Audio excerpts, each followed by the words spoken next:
Bismillahirrahmanirrahim. Ladies and gentlemen, Assalamu alaikum and welcome to episode 3 of The Scheme of Things. This is Zaki. And this is Tala Ibrahim. So, Tala, how has your fortnight been? Okay, so how has my fortnight been? One good discovery that I would like to share with the audience. Uh, I've been doing this on and off now. This was the third time, but I think for the rest of the audience, it will be quite interesting to go and witness for themselves. There's this local band, Malanga. It performs at this venue in F7. I won't take the name of that venue, but it is near a famous bookstore. They can go there, they can check out their live performances over a cup of tea. Now you have a fairly good idea what that venue is. It's a very prominent spot in F7 Marquez. So I go there every weekend. I've been doing that since the last 2 weeks, and the music is very good, and the tea as well. Nice. How about you? How has your week So, progressed? there was one good thing and one bad thing. The bad thing was, you know how Rawalpindi's traffic is. I have to pass through GT Road each day. And Uh, there was a tremendous amount of rush over the past few days. It was jam packed, including the Swan Bridge.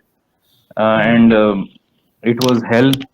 So that was one thing. But on the positive side, winters it seems are here, and now the air conditioning is officially off. So now we can enjoy in our fans, and we don't even need the fans during nighttime. So you know, it's I personally prefer winters, and that brings a whole new charm to it. You know, there's this melancholy in winters. You can't have that in mm. summer because I have this saying that summers are when you are most attentive. So, Tala, what's the first topic you'd like to shed light on in this episode? Okay, the first topic is it was quite fascinating to discover this shenanigan that is happening between India and Pakistan lately. So, Uh-huh. we are nowadays we are contesting India's claim in the European Union that the basmati rice sold by India isn't genuine. What do you call it? Our grain of basmati rice is more genuine than the Indians. So basically, India applied for a GI tag, a geographical indication tag in the EU in 2018 for the basmati rice. Um, Everyone knows the aroma of basmati rice is very popular. It's a very popular strand of rice, and in India, it is produced in the Union territories of Punjab, Haryana, Himachal Pradesh, The and western side. yes, the western side. So, so the European Union has now invited the member states and third parties to come forward with any objections. And Pakistan, which also exports basmati rice to Europe, announced on October 5 that it will file a counterclaim with the European Commission against India's exclusivity claim. And a deadline has been given to Pakistan. I think the deadline is somewhere in December. For Okay. Pakistan present reasons for its opposition. So the issue around the GI tag is the geographical indication tag is that it attaches a premium to the product. For example, you have Swiss-made watches, you have Thai silk, and etc. etc. according to the World Intellectual Property Organization. India has about a share of 65% in the global basmati rice market. Pakistan takes the rest of just more than 30%. And in the last 3 years, we have doubled our exports to the European Union. Uh, uh, and it happened because India has repeatedly failed the scientific test they have carried out. Because according to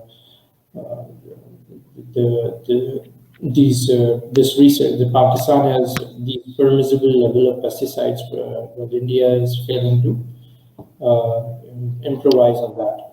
So, as a result, our rice exports to the European Union has tripled. Back in August 2017, we were importing around 120,000 metric tons. But now our exports have soared to almost 300,000 metric tons, and it is outpacing India. So, That's okay, impressive. so yes, so we earned around $2.2 billion from rice exports in 2019. And so far in 2020, around 36% of our earnings are derived from the export of basmati, according to our Commerce Ministry's data. This GI tag push from the Indian side has caused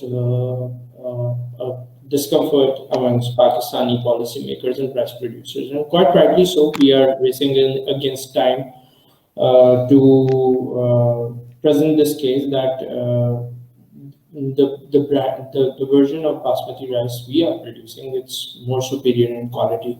But for that to do so, we need to make rules for local geographical identity registration. Indeed. And since long, because of our provincial politics, we have been unable to do so.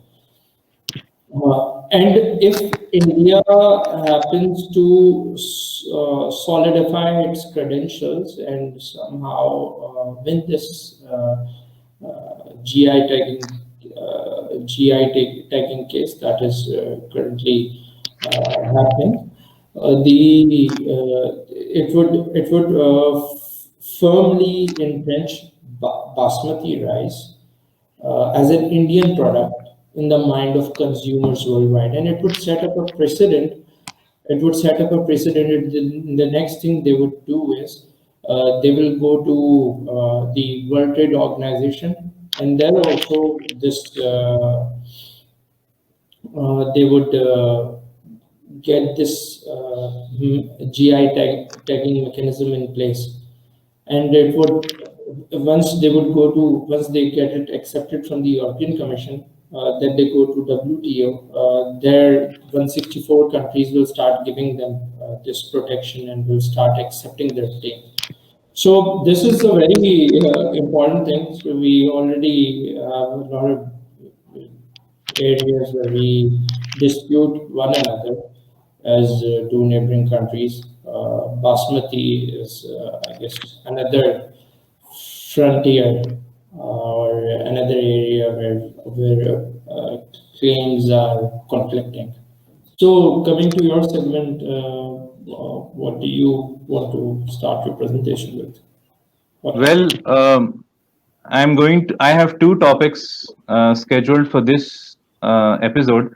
And you remember we discussed Indo-Maldivian relations in detail in episode 2.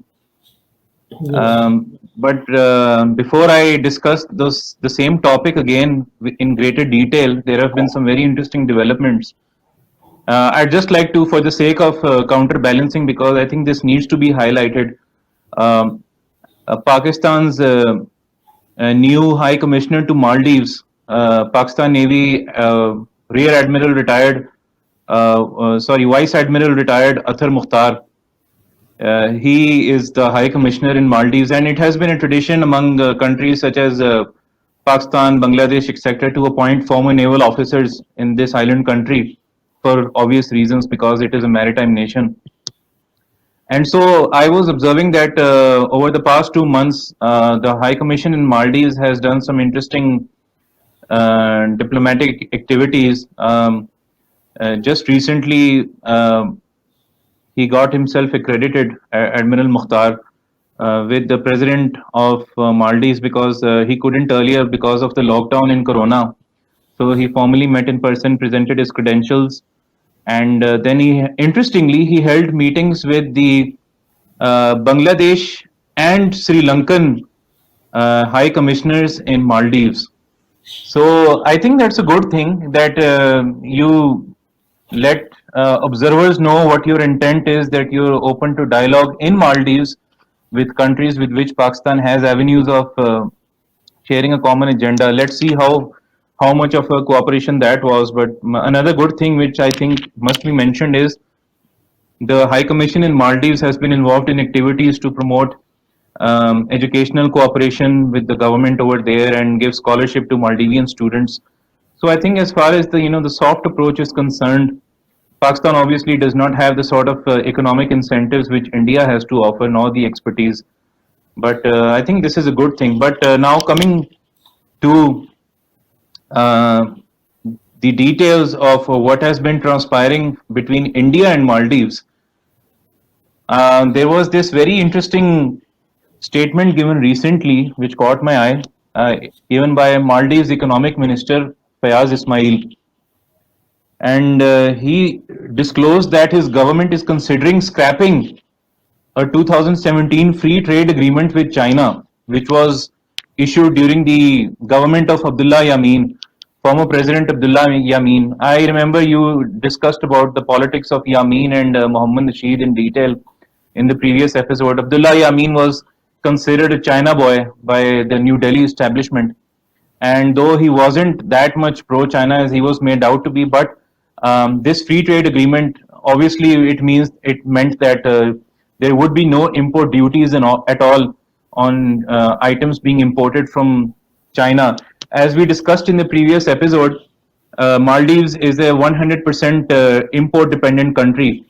And the interesting statement which Fayaz Ismail gave, Maldives' economic minister, well, obviously, he wanted to justify why they're doing that.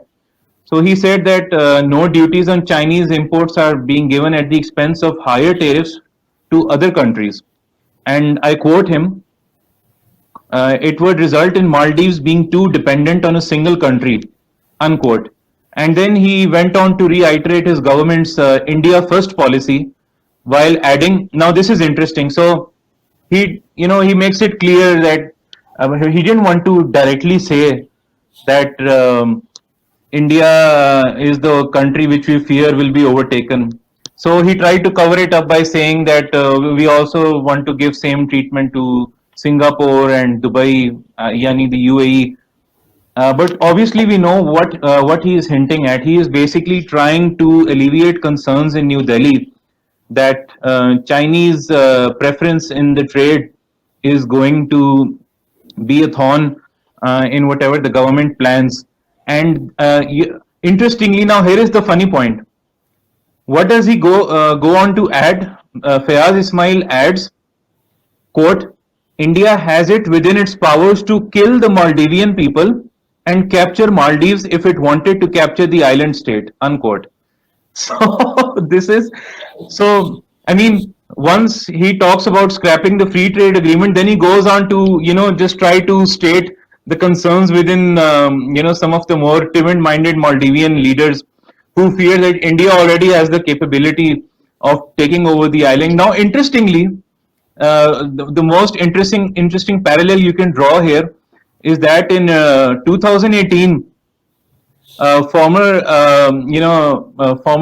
Maldivian leader Mohammad Nasheed gave a similar comment to the Indian media. He said, I quote, India has the imagination and tools to get its way in the Maldives government, unquote.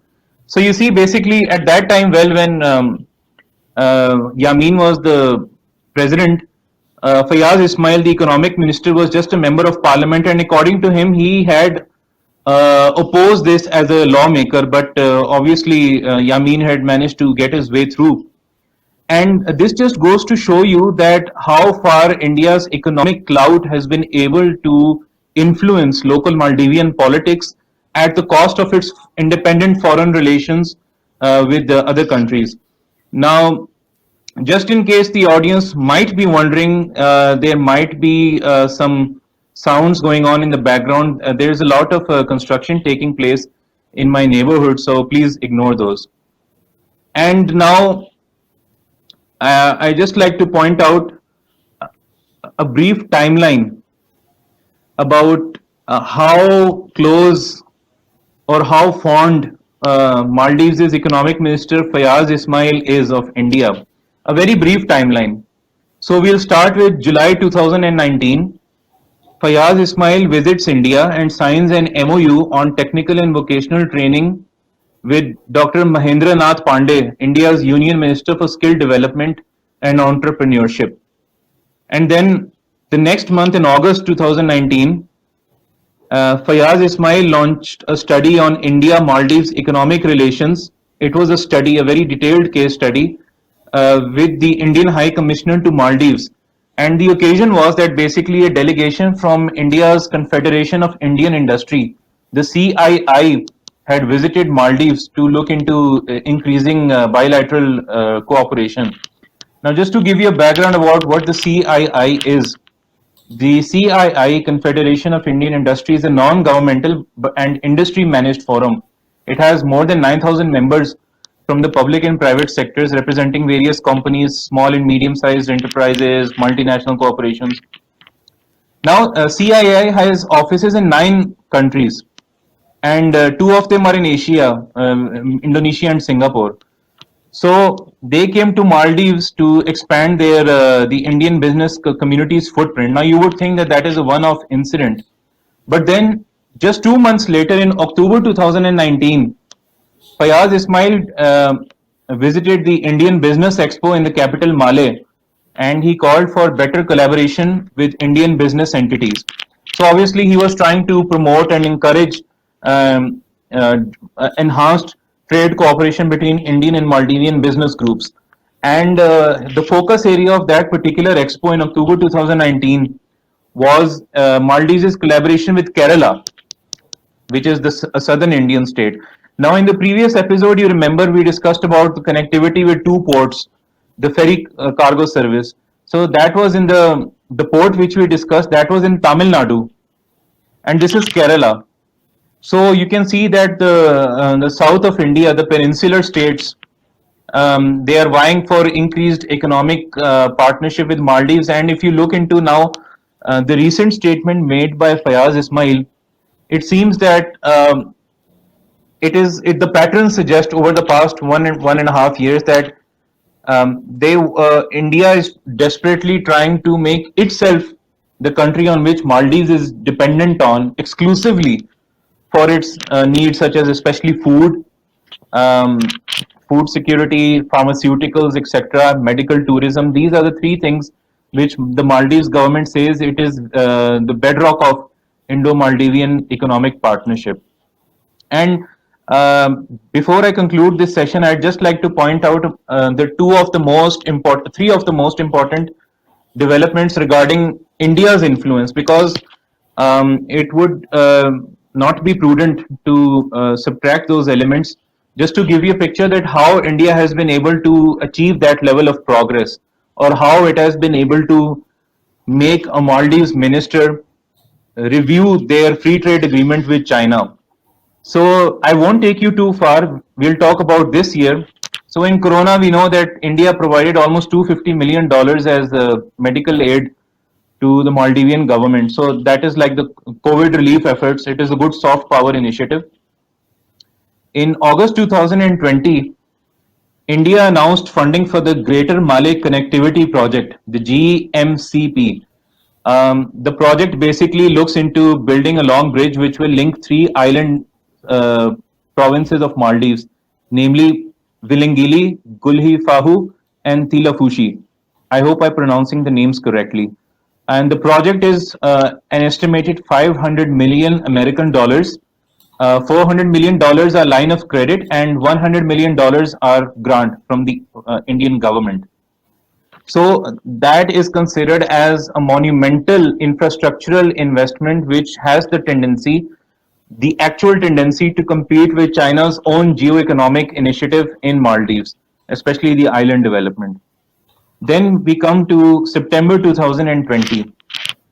So a delegation from the Airports Authority of India visited Hani Madhu International Airport, which is in northern Maldives, for an assessment. Why? Because was selected as the country which would expand the Maldives airport, and the report is expected to be completed in around 2 months. So by 2021, next year onward, Indian aviation experts and construction management experts will be in Maldives looking to expand the airport. So we have infrastructure on one end, we have connectivity on the other end.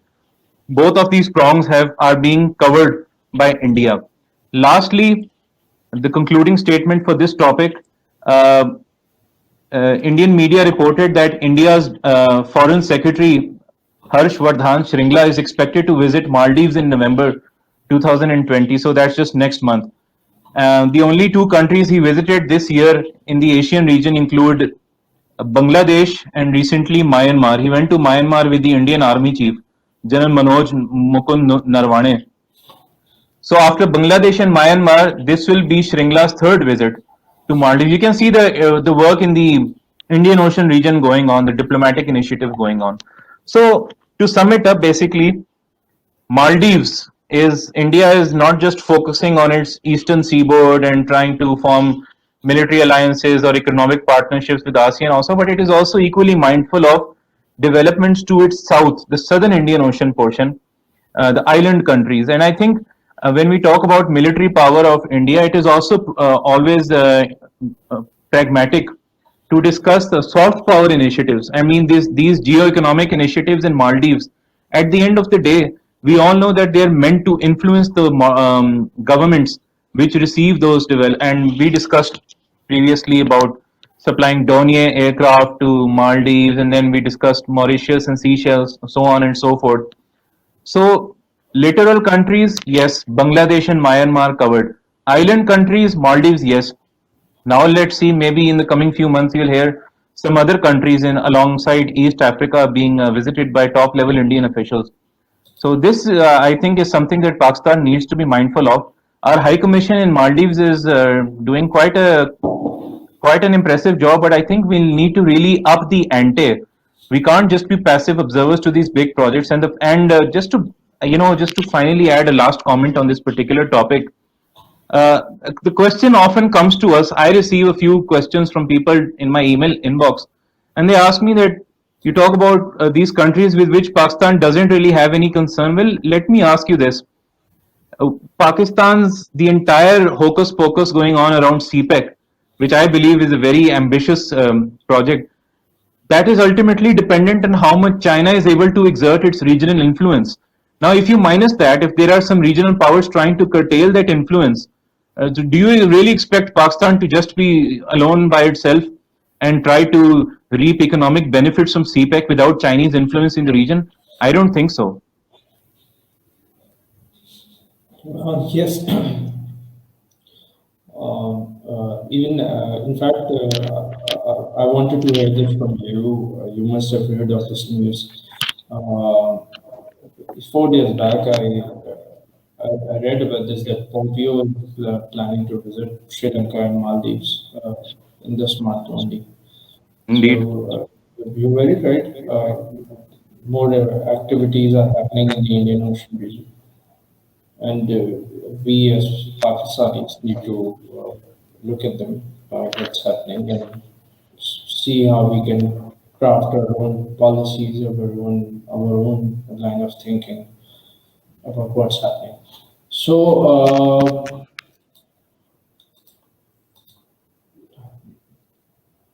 we are done with Basmati. So yes. So I was reading this very interesting article because talked about Secretary Pompeo, and in every episode, we start we discuss this. It has happened twice. This is the third time. Indian Ocean region politics come up time and again. So in this video podcast as well, I found this very interesting article that was published by War on the Rocks, and it was written by Mark Montgomery, a retired Navy Rear Admiral who served as a director for operations in U.S. Indo-Pacific Command. So he has written about Esper's new plan for the U.S. Navy. Defense Secretary Esper. Defense Secretary Esper's new plan for the Navy, and whether it is enough for the Indo-Pacific or not. Some interesting tidbits from that article. I won't be going through it. It isn't a comprehensive review. It is just some interesting, what I found interesting. I'll be discussing that. So, Defense Secretary Esper will be introducing this document, the Future Naval Force Study. It is also known as the 30-year shipbuilding plan, and it is unique to the United States Navy. Neither their Army nor their Air Force produced such a comprehensive long-term procurement planning document. And according to Mark Montgomery, this study that will be unveiled very soon, it is a strong signal of the administration's commitment to implement the National Defense Strategy that was promulgated in 2018. So that's going to operationalize it, basically. Yes, they are coming up with that plan. Operationalization would take time. Operationalization of that plan would take time, but they are coming up with that plan after a long time.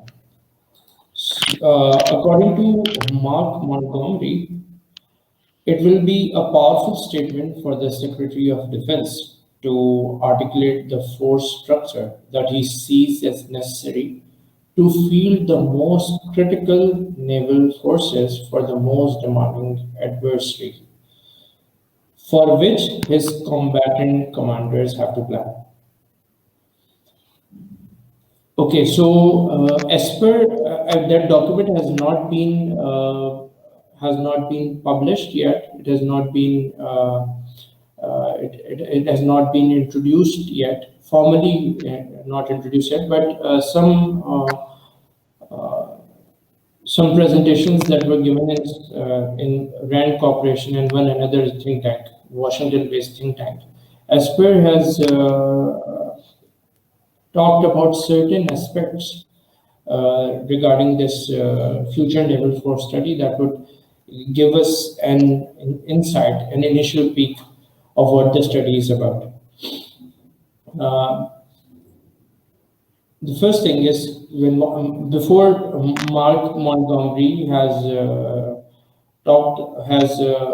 laid out those points which Esper has talked about, he has said that the media coverage of any, and I found it very interesting, the media coverage of any naval force structure plan quite quickly spirals into a discussion of ship numbers, 355 or 500 in this case, and arguments over how to characterize unmanned vessel and what size vessel counts. In reality, what is of greatest importance is not the number of ships, but the composition of the fleet, quote unquote. One can produce a 450 ship navy heavy on corvettes and amphibious ships and get nowhere against China. Conversely, one can build a 300 ship navy with an emphasis on attack submarines and missile tubes, thus producing a war-winning capability. Therefore, before one can assess the value of the secretary plan, it is essential to know what is being built to achieve. And the principal measuring stick for a naval force structure assessment should be how it contributes to the U.S. military ability to deter and if deterrence fails, defeat Chinese aggression in the South China Sea. Interesting. In both the near and distant future.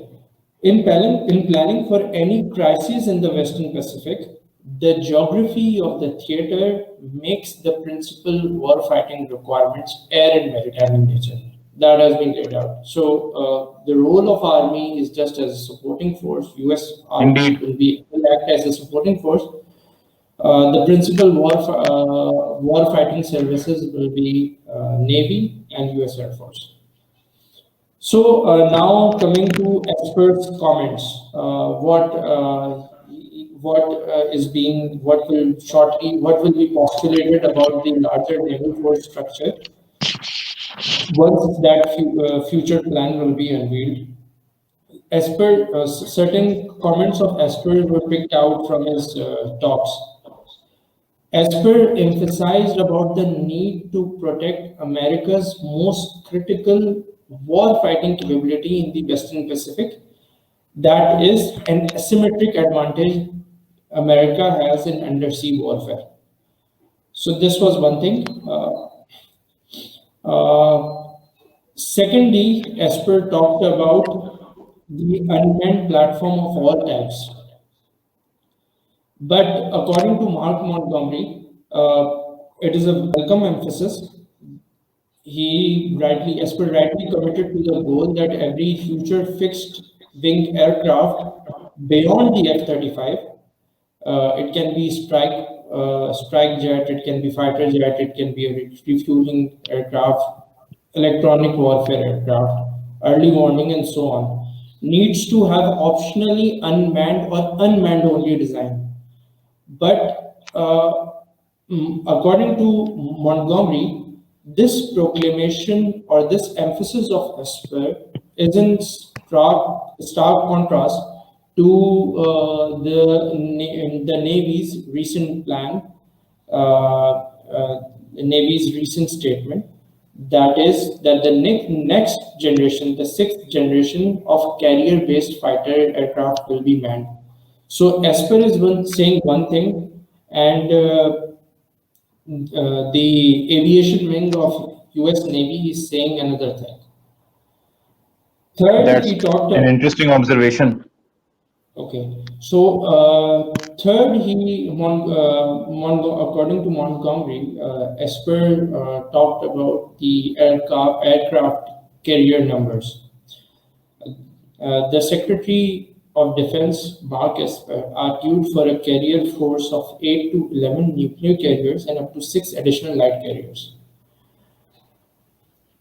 Montgomery has a critique on this. He said that one should hope there is no plan for an actual new class of light carriers. Nothing could be more fiscally irresponsible than initiating a new large deck ship design, given that the Navy had a consistent track record of going over budget on all of its recent large ship class designs.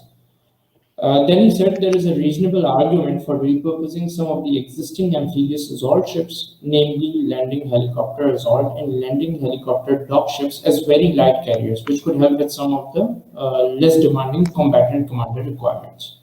Indeed. So the third issue that came under discussion was of the aircraft carrier numbers. Esper argued for a carrier force of 8 to 11 nuclear carriers and up to 6 additional light carriers.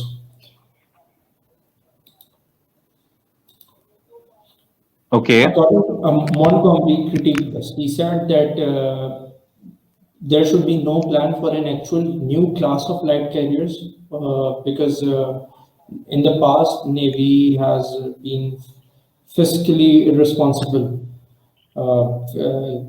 Navy has a consistent track record of going over budget on all of its large ship class designs.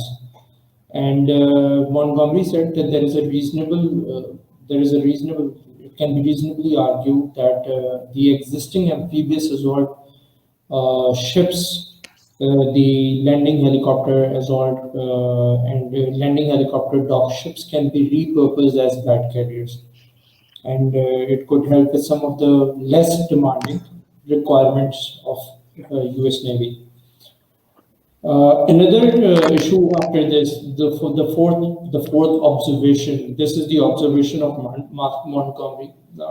He said that Esper didn't talk much about the amphibious warfare, and according to Montgomery, this is good because this is a wise decision because China's current defensive capabilities and the ongoing expense to the US Navy associated with maintaining this amphibious assault capability is not given China's current defensive capabilities and the expenses associated with this with maintaining this capability is not wise. And he said that previously our most demanding amphibious assault capabilities were tied to planning for North Korean contingencies, and US and South Korean planners have worked on it. So he said that if we want to, we can redirect some of the work that we have done in the past, and we can identify some alternative concepts of operations in preparing for this amphibious contingency, and it's a good thing.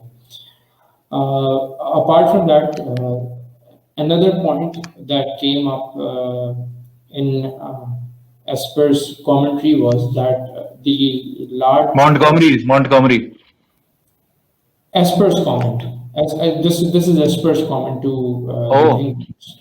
Okay, so Esper has also talked about how the United States need to reduce the number of its large surface combatants. So according to Montgomery, this is also a very smart decision. They have a large surface combatant in the form of cruisers and destroyers that should be reduced.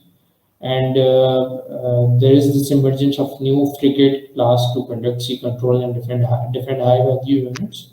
And it is a good thing that this is being discussed and this will be acted upon. Another, and this will be the final thing from Esper's commentary in the think tanks, in Washington think tanks, that there is a renewed emphasis on combat logistics force related aspects.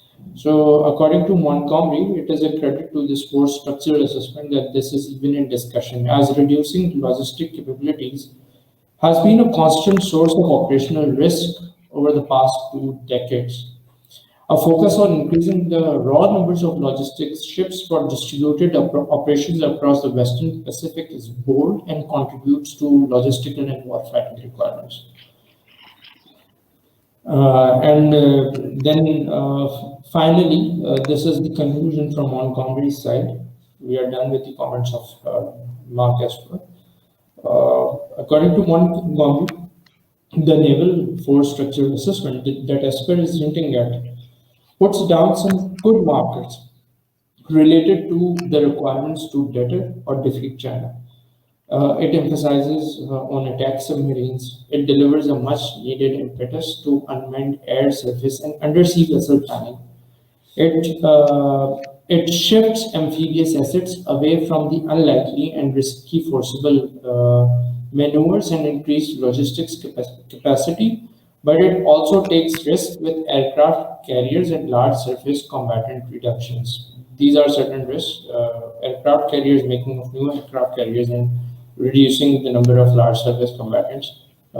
This was a very good piece, and I really enjoyed reading it. Well, that's interesting. Now, I hadn't planned to speak on the Pacific side of affairs, and that you are covering it in this episode. But I'd just like to add it is somewhat related about the point you mentioned on the focus on the amphibious element of warfare, the amphibious force structure. And recently I read this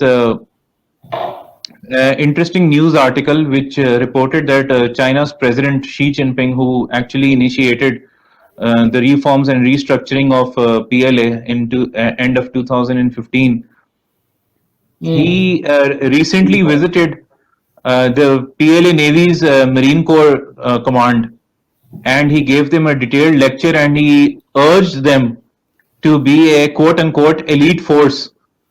And one of the things which he mentioned was that he tried to reiterate the concept of why China raised a Marine Corps in the first place. And one of the elements which he mentioned, the report by China Military Online, it says that one of the mandates includes quote unquote protection of overseas interests. So what I believe is that what you've mentioned is that the air and land component, obviously that implies when we're talking about the US Navy, the Marine Corps element, the amphibious warfare element, that is basically, the conjunction of air and maritime warfare. And those elements, amphibious war is going to be crucial components because Montgomery rightly mentions it is the fleet composition which makes more sense as compared to the number of vessels or equipment you have.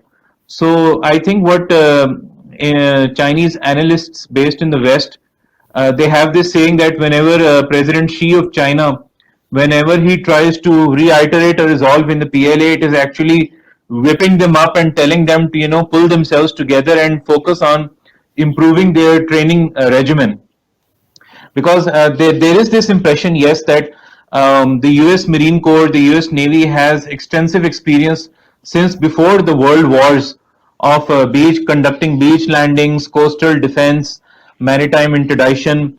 But this is where China lacks, because frankly, China, although has conducted a few pockets of coastal landings and peninsular operations during the Taiwan crisis, but it does not have the equivalent capability or nor the experience, the tactics and techniques to match the US Navy and Marine Corps. So I think this makes for a very good reading.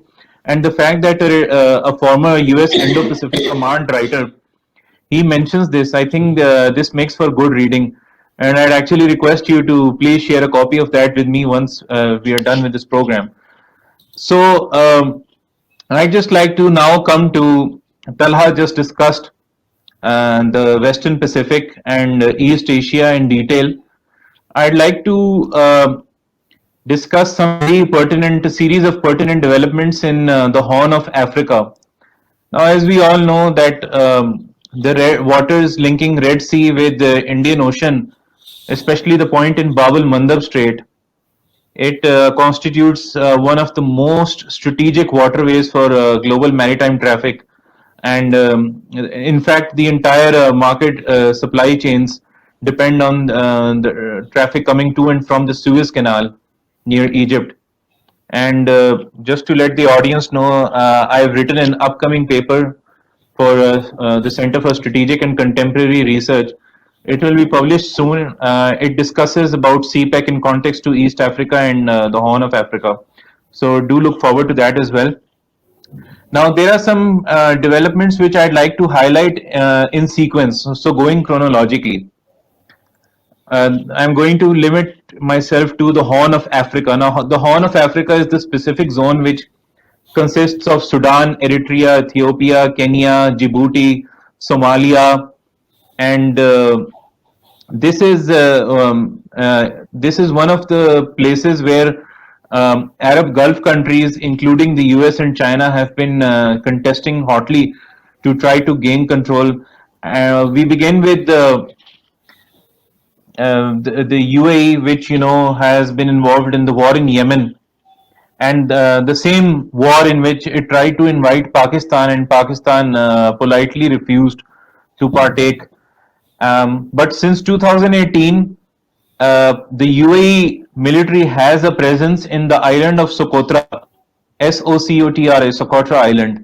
It is a Yemeni island which is located to more than 200 kilometers east of the Horn of Africa.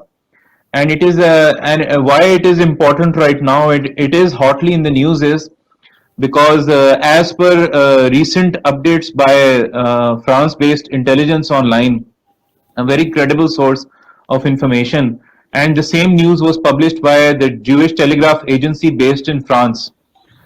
And they reported that the UAE and Israeli governments are jointly collaborating to set up an intelligence base in Socotra. I touched upon this briefly in the previous podcast, and this has been a hotly debated issue. Some analysts even pointed out that Saudi Arabia gave its silent consent over this because Saudi Arabia does have influence on Yemen, and the fact that this news is not just hearsay. Multiple authoritative outlets in the West have reported this. It points to a predicament which is going to have mid to long term consequences for Pakistan's geo-economic interests in the region. Why is that? I'll mention it further. Coming to point number two. So, first I talk of Socotra. So, please bear in mind that Israeli UAE collaboration, Israeli Emirati collaboration in Socotra Island to set up an intelligence outpost. So, now we have the federal government in Somalia signing a 14-year deal with Turkish company Al Bayrak. Please bear in mind Al Bayrak is the same company which has a lot of investments in Pakistan as well. So this Turkish company won a 14-year contract with the government of Somalia to manage and operate the port in Mogadishu, which is the capital. The interesting thing is, now this is where geopolitics comes into play. The port was developed by UAE's DP World. Now, DP World, Dubai Ports World, is a very famous holding company in the UAE. And Talha, if you remember, on my timeline, I created this on my Twitter profile. I posted a link to an interactive timeline of engagements between Israel and the UAE before they quote unquote normalized their relations. And I mentioned that long before, so we are talking about early 2000s, the DP World of UAE was interested in forging economic relations with Israel's Zim shipping services. So DP World has known to be one of the front runners in trying to convince the UAE leadership of recognizing Israel and normalizing relations for the sake of larger geostrategic and geoeconomic interests. Now, the important thing is that it was the same DP World which had built this Mogadishu port in Somalia in the first place. So, why did the federal government in Somalia award the contract to a Turkish company? The reason is because you first have to study the composition of politics and society within Somalia. You'll know that there is a self-proclaimed autonomous region within Somalia known as Somaliland. It is considered a self-declared territory by subversive elements who do not accept the federal government of Somalia, and they consider themselves a separate country. So the UAE's company DP World, it made investments into Somaliland in 2018. It created a military base in Somaliland, the UAE government. And a year before that, in 2017, there is another autonomous region in Somalia, Puntland, Pontland. The DP World constructed a new port there as well. So basically, the UAE support for these two autonomous regions, Puntland in 2017 and Somaliland in 2018, was severely frustrated upon by Somali lawmakers in the federation. They considered this a provocative sign of the UAE trying to discreetly take over Somalia and create it into a satellite state for its interests in Africa. And so now you see that the federal government of Somalia has clearly decided that it wants to award the contract for more than a decade to a Turkish company. So Turkey has won the contract in the federal government in Somalia. Now, interestingly, related to Somalia also is the fact that just recently, US President Donald Trump informed his top advisors, which include his national security advisor and the chairman of the Joint Chiefs of Staff, that he wants to withdraw US troops from Somalia. The US currently has 650 to 800 troops to fight the terrorist Al Shabaab group over there. So with the US pulling out of Somalia, if that happens, we still don't know if that is going to be fulfilled. So with the US coming out of Somalia, there will be a vacuum, and that is where Turkish and Emirati forces will be combining to gain control of that important country. But again, let's pause. So first you have the UAE as a common actor. So keeping Israel aside, UAE is a common actor first in Socotra, which is to the east of Horn of Africa. Then you have it within the Horn of Africa in Somalia, in Somaliland actually, and a neighboring country of Somalia is Eritrea. Just to let the audience know, won't go into detail, Eritrea is already a vassal state of the UAE, and the UAE has set up a large military base in Eritrea. It basically serves as an important base for supporting insurgency within Somalia against the federal forces, and for having an access to overflight and naval operations in Yemen. So basically, when the Eritrean territory serves as a for the conduct of offensives and pushes into Yemen for the UAE leadership. So in a sense, you can say that the Horn of Africa on both sides, Eritrea and Socotra, is covered by two places where the UAE has a good foothold. In between, you have Somalia, where Turkey appears to have gotten control. Now, we talk about Djibouti. Djibouti is also a country which is right exactly on the Horn of Africa. If there is one country which you could say forms the core of the Horn of Africa, that is Djibouti. We all know the US has a base over there, Camp Lemonnier. Japan has a base over there. The PLA Navy has a base over there. So China, Japan, US, they have a base over there. The UAE has been, yes, and this is where things get interesting now. The most important development which I have recently seen is that the US has been equally mindful of PLA trying to make inroads into the Western Indian Ocean, the East African side, and not just in the Pacific. So you mentioned in detail that they're focusing on improving their force capabilities in Western Pacific and East Asia. But if you remember, Talha, that the 2020 US Defense Department report to Congress, it says that the Chinese presence in this region, the Western Indian Ocean, quote, extends Beijing's military reach and strategic influence in Africa and the Middle East, unquote. And they actually pointed toward the fact that this Chinese presence in Djibouti, again, the keyword is Djibouti, it gives China access to influence affairs in the Mediterranean as well as the Indian Oceans. So we have to bear in mind that whether or not Pakistan is interested in looking beyond North Arabian Sea, whether or not Pakistan thinks it doesn't have the money, doesn't have the resources to look into areas beyond its primary periphery. But the fact remains that you have these waters to your southwest where these regional actors are creating a potpourri. It's basically where all of them are melting together and trying to compete. And ultimately, when you look into the long run, if any one of these actors engages in crossing the red lines, you can expect some sort of a crisis to go on over there, which could ultimately disrupt the entire maritime traffic, not just for Pakistan, but for some other countries as well. So, one of those other countries, and this is coming to my next point, is Japan. Interestingly, we've heard commentary by the US and Indian media establishments. They try to say that China appoints former military officers, just like you see, the Indian media created a ruckus that China appointed a non diplomat as their new ambassador to Islamabad, which is a fact actually. But here's something for Pakistan to ponder upon. Japan recently appointed its first and only former military officer as ambassador to Djibouti. Now, who is this person? I'll discuss him. His name is Vice Admiral retired Otsuka Umio.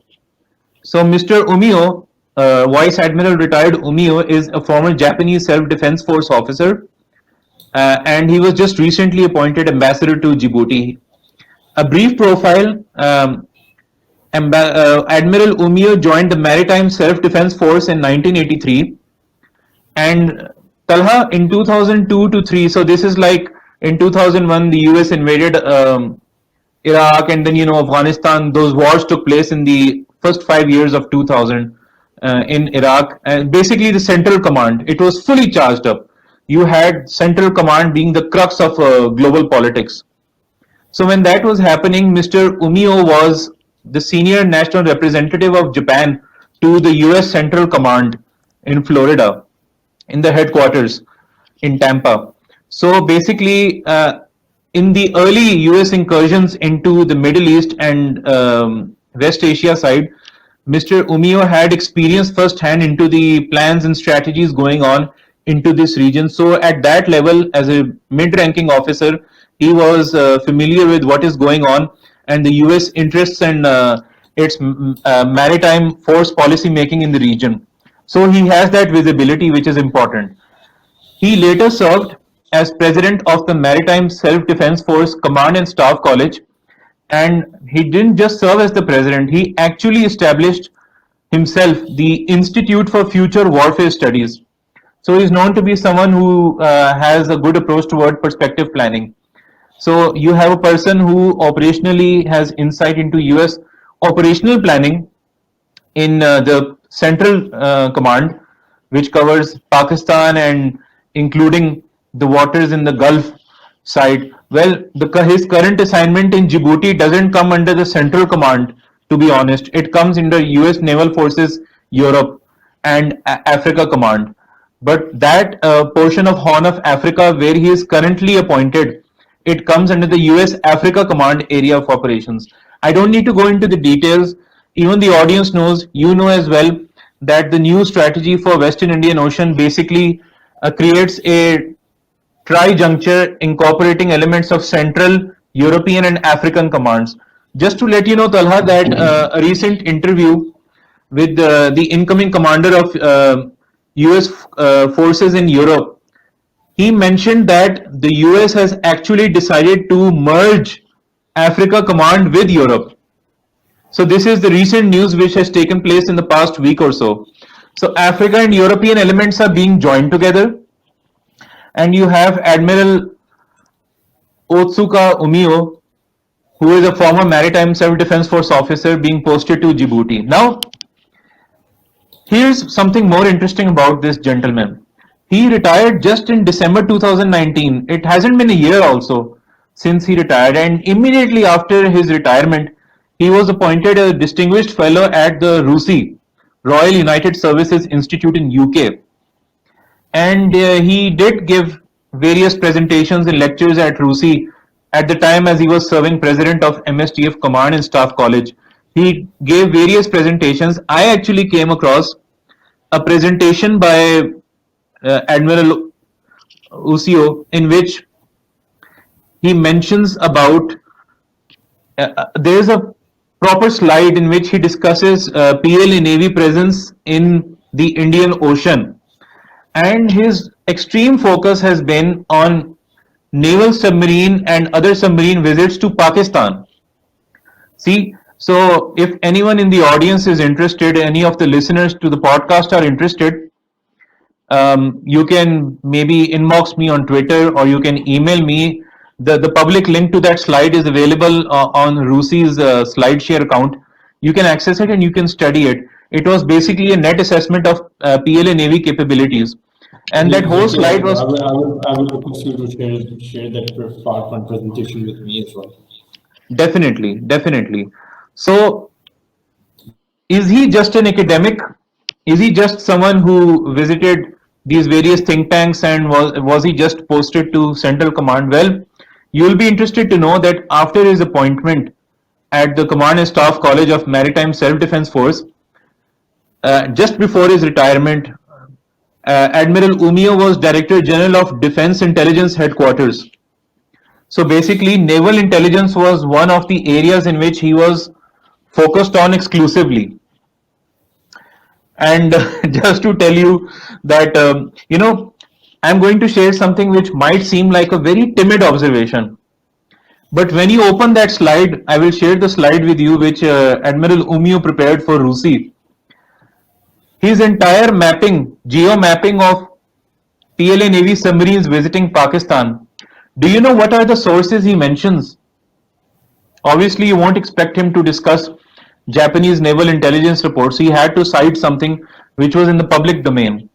All of the sources he mentioned are India Today, Indian newspapers, and I mean, so you can see that his entire mapping. Now we are talking of a senior Japanese maritime officer, very closely following Indian media reports, and you can see the angle which he is discussing, and his entire focus has been on those visits from Colombo alongside Africa going toward Gwadar and Karachi.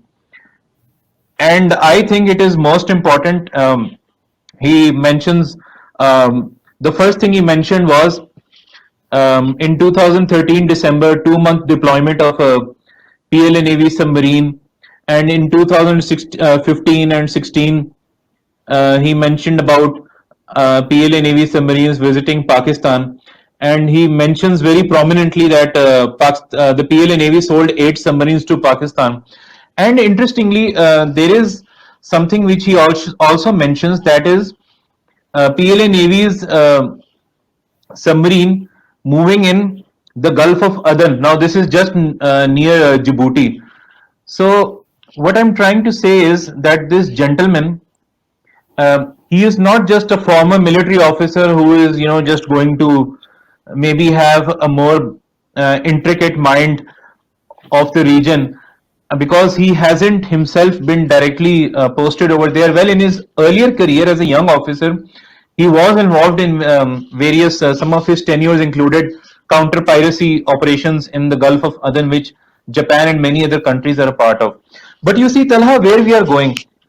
My recent piece for your website, we discussed JIMEX, the multilateral exercise with India. We discussed that the Japan Navy also held passage exercise with Pakistan Navy, and then Japan Navy has also been holding exercises with the US in this region. So we have a former naval intelligence officer, an academic, someone whose primary area has been China's so-called hybrid warfare, and he has spoken extensively on China's Belt and Road Initiative. That was the theme of his talk at RUSI. All right, and RUSI has not published his exact comments. The reason is obviously understood, because I'm sure those comments are for a limited audience. But they did, in one of the summaries, RUSI mentions, I quote, and this is from February 2020. RUSI website mentions that among the things which Admiral Umio discussed was, quote, the absence of coordinated policy in preventing China from buying their way into other territories, unquote. So I leave it at that. I won't go into speculation. That Admiral Umio, one of the topics which he discussed, what we can extract from the surface is that he was interested in the absence of a coordinated effort. You see, those words make a lot of sense. In trying to curtail China's perceived ingress into the region and quote unquote buying its way into other territories. I am sure that other territories does not refer to China's own periphery, which is in the Taiwan Strait or East Asia. I am sure that it must definitely be a referral to China's, the PLA Navy's presence in the Western Indian Ocean. And so you see where we are going with this. And I think this is important. I just made sure to check the Chinese embassy website in Djibouti. China does not have a military officer stationed in Djibouti. In fact, I haven't been able to find a single military officer a former military officer of PLA appointed to any of the diplomatic missions of China in the East African belt. So the question arises, why does Japan, or why did Japan consider it imperative to appoint a former senior naval intelligence officer, a former director general of defense intelligence to Djibouti? Now, in the larger context, you can see that UAE has its foothold, Socotra, Eritrea. In between, you have Djibouti, where Japan has appointed a former naval intelligence officer. The US has a presence, and according to Lumoa, now even India can avail of the facilities. The only two countries which are actually acting as some sort of a deterrent over here are number one, China with its limited presence in Djibouti, but Turkey. Now, Turkey is an important factor. In fact, Turkey is also training the Somali army, which begs the question. So, now I am going to move away from the points which I focused on in detail. Now, we come to the bigger picture, Talha. My question to you is, in the larger scheme of things, in the long term scheme of things, we also have Qatar.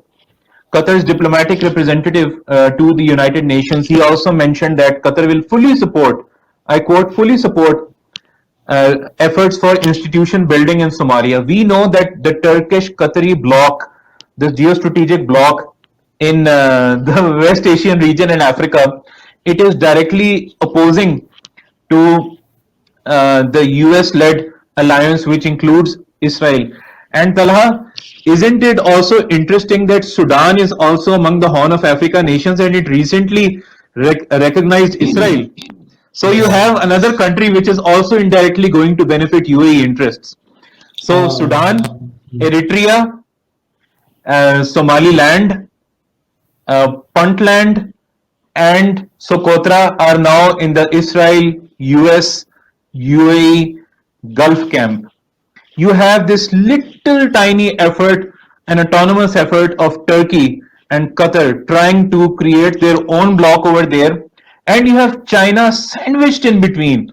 I am not going to draw any parallels between China or points of convergence with Turkey. That is beyond me. I'm not in a position to comment on that. We'll wait and see what develops. But you see, there is this concern that with Egypt already being part of that effort, you remember that earlier commentary I wrote about 2 months ago about Turkey being the actual target. I mentioned that there is going to be an arc from Israel and it is going to a semicircle going to come from the UAE and Horn of Africa toward the Suez Canal. That seems to be operationalizing. In the larger context of CPEC and Belt and Road Initiative, Pakistan needs to ask itself, what about China? I mean, who is going to come to China? Fine, you can't expect the Turks or the Qataris to come to China's aid in case there is a conflict in the high seas. But in the midst of all this, will Pakistan just be sitting and looking at the situation as its usual unbothered self? And what are we going to do about this? Because frankly speaking, now we talk about Pakistan. I'm sure you'll agree with me. In this whole situation, Pakistan is not an enemy of the US. Pakistan is not an enemy of the UAE. Pakistan is not an enemy of Turkey. Pakistan is not an enemy of Qatar. Pakistan is not an enemy of China. So all of Pakistan's good friends, they are involved in a geostrategic and geo-economic competition in the Horn of Africa, and Pakistan is just sitting here and happily thinking about the time when all things will be perfectly fine and trade will go on in CPEC and so forth. But are we actually thinking in the long term? What if these actors initiate a conflict? I mentioned in my article that there could be a flashpoint in this region, in East Africa, in the Horn of Africa. So, what are we going to do about it? Are we just going to wait and watch? And ironically, some of our learned viewers who watch this podcast and who hear you out, they ask you, why should we get involved in things that don't directly concern us? Okay. But Talha, my question, I'm not going to take any names here. It's a risky business in Pakistan. So, without getting into too many juicy details, I have a question to those people who are actually, have better visibility of things. Why? I understand that we are in a strategic timidity. We are just, we have our whole internal things going on. We have our economy to focus on and blah, blah, blah. But let's go to the apparent optics. Now, we have to look at the bright side of things. According to the apparent optics, so Pakistan wants to focus on economic diplomacy. And I remember in another show of ours, we had a young analyst. She discussed in detail about Pakistan, why it should focus on East Asia. My question to you is, Pakistan is already working on Look Africa program. We want to actually gain as much from the African market as possible. And it's quite ironic that instead of focusing on capacity building of the Africans, we actually want them to be our importers. So I think that's also this very weird dilemma going on, that those countries are much poorer than us, and we want them to be one of our biggest export markets. So that's the irony number one. The irony number two is that when these countries gradually, now and then, tomorrow, Tanzania, it recently scrapped this important monumental project under BRI. It told China that we are not going to go ahead with it. There are too many conditions. We'll not go into the details of whether the concerns are legitimate or not. Each sovereign nation has its rights. But absent that influence, Pakistan, from the economic angle, that so-called the foreign minister's economic diplomacy initiative focused on Look Africa, this and that. When that whole conflict is going on in Africa, you have those geostrategic actors, you have maritime forces. Are we just so? Are we just so? How can I put it? Are we so naive? Are we really so naive to what is going on in the Horn of Africa and East Africa? Why are we not bothered about these things? That simply eludes me. I am at a loss for words. Maybe you can help me understand. No, I cannot help you understand. So, okay, so after having a discussion with you, we consulted with uh, one of our very bright young researcher, and she wrote this piece which you also shared on Twitter. And it was a very interesting piece. I think these kind of initiatives can be a start. Uh, this researcher has made up this case that how Pakistan and China needs to engage other BRI states in the African region, in East Asia, other places to make their own network of information sharing, enhance their own maritime domain awareness.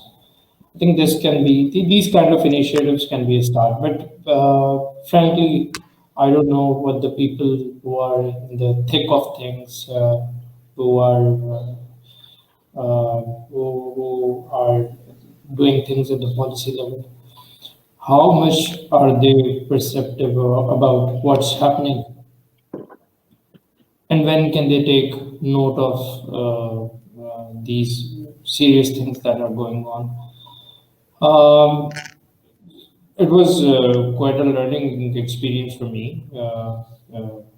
Your commentary about how Japan has appointed their defense, a person from the defense establishment in Djibouti, quite interesting. So, okay, so And this also, Talha, this also needs to be said that you see, it's good that we cannot be oblivious to developments in the Pacific, because now we know that China is an all-weather friend. It is a strategic cooperative partner. It is an iron partner of Pakistan, and so any development from the security or economic angle which could have negative repercussions for China automatically should be construed as the fact that that is going to impact our portion of the gains, which is CPEC. Am I right? And when we know that our long-term interests are interlinked, if the interests of the long term can be interlinked, why can't the outreach of the long term also be interlinked. Now, for details, I would going to leave a little teaser.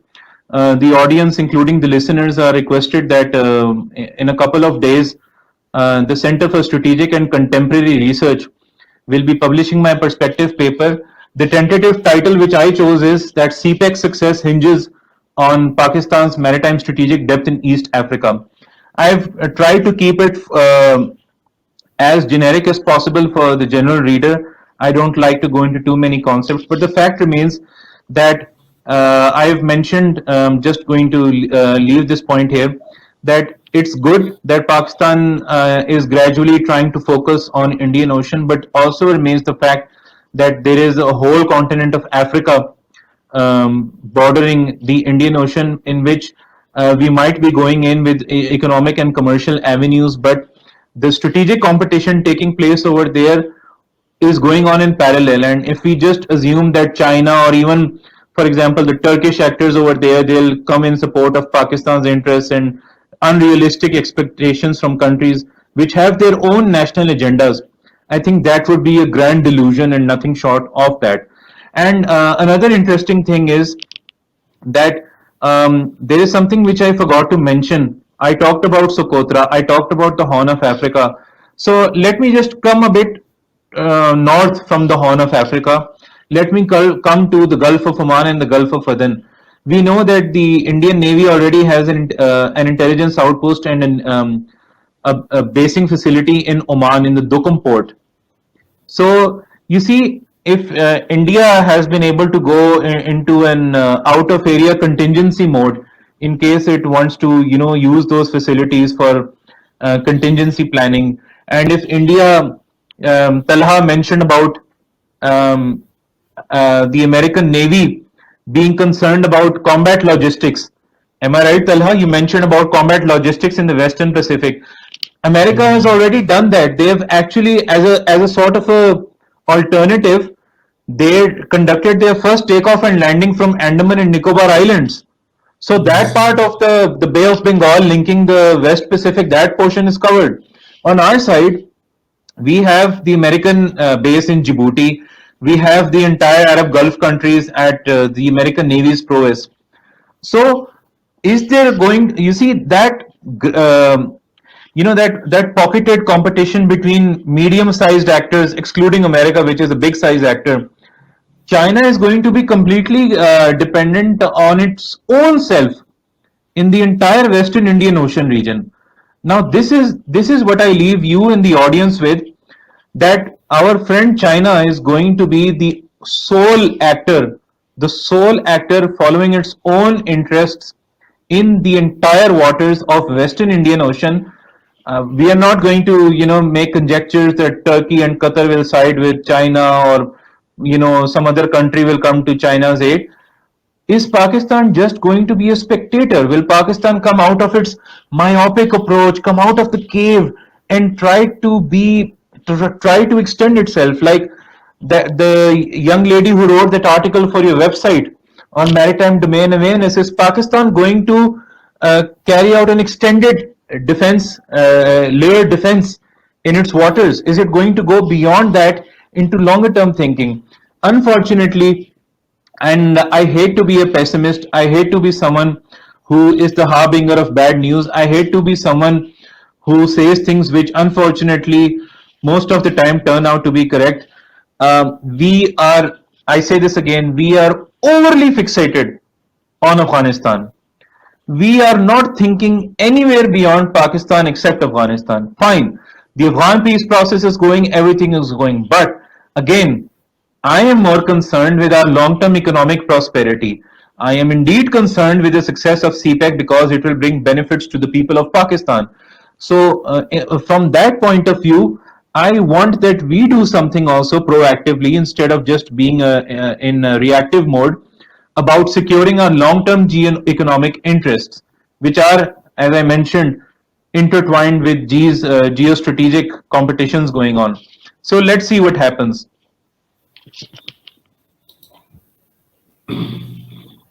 So I have a concluding topic that I thought of discussing the very last um, moments of this podcast before we end it. Interesting article by C. Raja Mohan, published in Foreign Policy. If you can recall, Zaki, last time, I think that was the second episode, we discussed about how the people in Asia, people like you and me, general public, perceive the foray of an extra-regional actor in our Asian geopolitics. So, Sri Raja Mohan has written a very interesting piece, quite subtle, I would say, and he has talked about the title of the pieces. You'll get an idea what I'm saying. Asian nationalists hold the key to a more effective US-China strategy. Wow. So I would rephrase it. I can rephrase the title and make it Asian nationalists hold the key to how US can more effectively counter China. That would be a more appropriate title. So, okay. So he has talked about how missing from all these expansive security debates is the question of Asian nationalism and how the United States could profitably align with it. Nationalism is not a popular term in the lexicon of Western foreign policy establishment. I partially disagree with it. But then he talks about how Chinese nationalism is widely seen as a major threat to stability and security in Asia. Equally strongly and similar national sentiments in other Asian countries ought to be an integral part of constructing regional stability. Then he has talked about how Asian nationalists viewed the United States alliances during the Cold War as an external imposition. And these nationalists prevailed against European colonialism, Japanese imperialism, and communist internationalism. They are not likely to be simply rolled over by China's growing power. So somehow I'm adding my personal observation to this. Somehow he ratifies or he agrees to this idea that the involvement of United States in this region, too much involvement of US in this region would be frowned upon by the Asian nationalists. He has talked about what happened in the past, United States alliances in Asia during the Cold War against Soviet Union as an external imposition. So he has somehow hinted to that. But then in the last paragraph of this article, he has written, if the United States is looking for an Asia strategy that is quote unquote inexpensive, sustainable, rooted That word inexpensive. Oh my God, that says a lot of things. That says a lot. It says a lot of things. We've That come is- to where we started. Yes. Autonomy, strategic autonomy. Strategic autonomy is nowhere. Okay, so if the United States is looking for an Asia strategy that is inexpensive, sustainable, rooted in regional realities, and able to mobilize enthusiastic partners ready to share the burden, it must empower Asian nationalists. And then Washington must bet on the strong instincts of Asian elites to defend their territorial sovereignty and national Wow. identity. Wow. The rest, how the United States supports Asian nationalists to defend themselves against hegemony, is a matter of detail. Very interesting piece. Well, Very, I think I would really that is interesting, and I'd request you first of all that when we're done with this episode, please do share that commentary with me. I want to share this piece. I mean, just the excerpts which I've heard so far from you with Mr. Dr. Jaishankar, India's External Affairs Minister. I was recently listening to his Jan 2020, early in the year, Raisina Dialogue podcast. He mentioned about the India way and yeah, the grand illusion which he presented about India, having its own identity, its own policies which are focused on an India first approach to the region, not influenced by any particular great power, multilateralism, this and that. And this again, you see, that word, that is what brings everything down to smithereens, and that is inexpensive. What does that mean? Are you talking about the net security provider status? Are you talking about the fact that recently, Talha, are you aware? I just remembered. Are you aware that India's Vice Chief of Army Staff, not talking about the Navy or the Air Force, India's Vice Chief of Army Staff, Lieutenant General Saini, he is going to the US. I believe he has gone to the US to hold familiarization visits with the US Army Pacific headquarters. And so you see that land component is also going on over there. And so apart from the maritime component, the Indian Army is also gearing itself towards pacification of its troop structure. Although the fact remains that obviously, again, yesterday you must have heard the news. India's incumbent army chief, General Narwane, he very pragmatically asserted that theaterization of Indian command structures is not a matter of years, it will take several years. So you can rule out the fact that the current and the first CDS is going to make that happen. And so, in the absence of a theaterized structure, there is going to be an extra regional patron for India when it wants to synergize its air, land, and naval forces, and that inexpensive service can be offered by none other than India itself. Is that what Mr. Mohan was implying implicitly? there can be multiple meanings. That can be one meaning of this word inexpensive. But again, you see And that I the think this contents word, which you you see again the content which you mentioned. You see, he talks about Asian nationalism, defending their identity, defending their territory. He's not. It could be taken in the context of Taiwan also. All right, but it could also be taken in the context of India trying to sell its argument that it is defending its what it claims is so-called Chinese occupation of territories across Arunachal Pradesh and the Pangong Tso area. So that approach is not offering itself as again. If that's not partnership or alliance, what is? It beats me. yes, absolutely. That is what the Indians are doing. And likewise, they are now inviting the United States to empower the Asian nationalists. I think the, the main takeaway from this piece is that I don't know, maybe I'm being, perhaps my assumption is wrong, but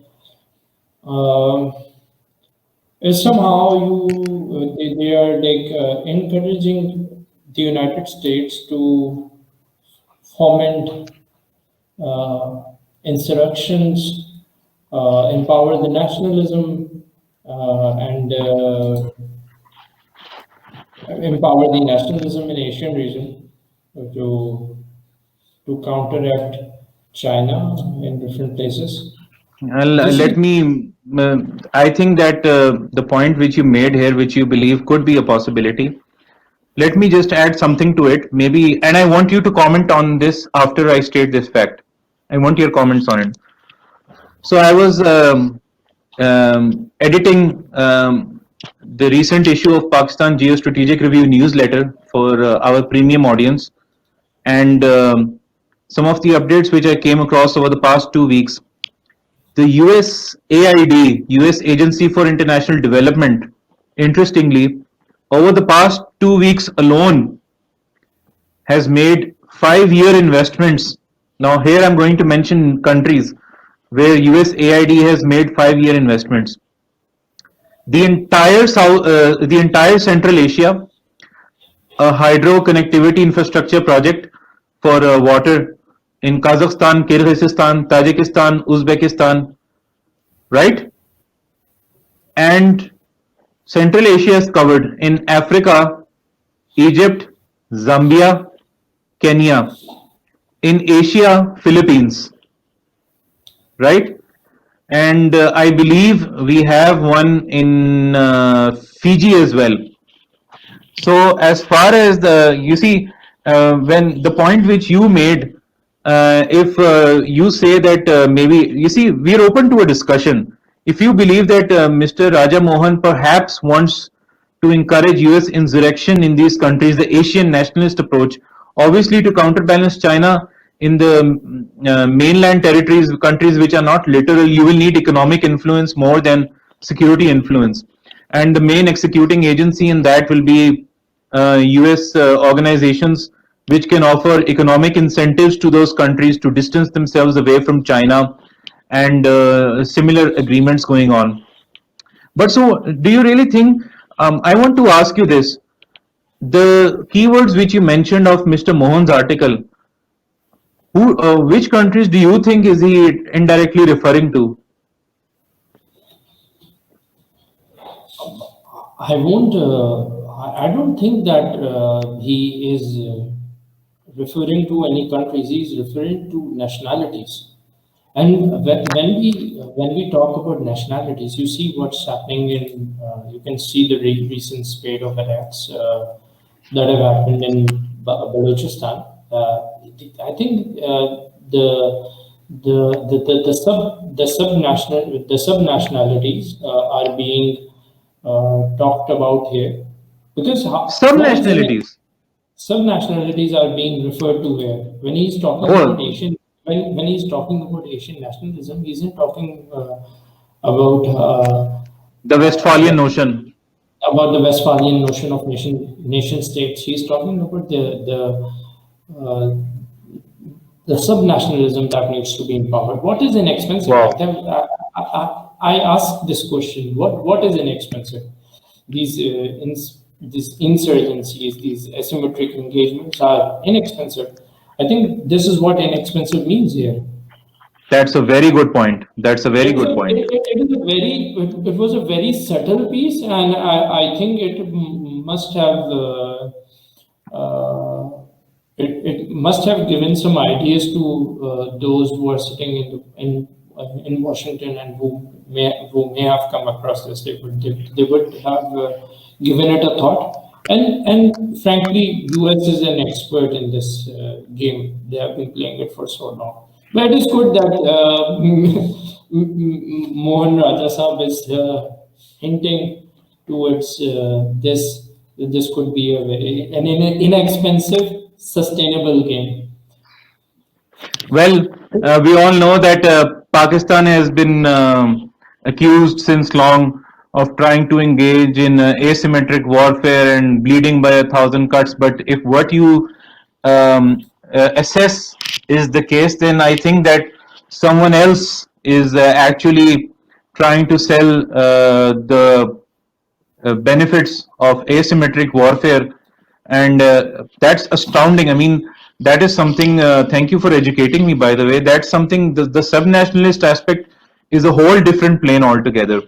So, anyways, Talha, it was a wonderful session today, and I think this stands out as one of the most different episodes we've conducted, including my audio podcast thus far. It was very enriching. So we traveled from the Horn of Africa to the shores of the Pacific. Talha took us actually the other way around. Talha started in the Pacific. We ended up in the Horn of Africa. Now we close into the fact that there are some countries which aspire to have regional status, and they're actually encouraging an extra regional force to promote Asian nationalism. So I'll just leave it at that. The irony just the irony just makes me say that just leaves me speechless. So, Talha, thank you for your time. It was a pleasure to co-host this episode with you again. And until next time, the audience may leave their feedback and keep your questions coming. I received some encouraging emails and especially some other comments related to about developments in the Indian Ocean. Thank you, Talha, and until next time, Allah Hafiz. Allah Hafiz.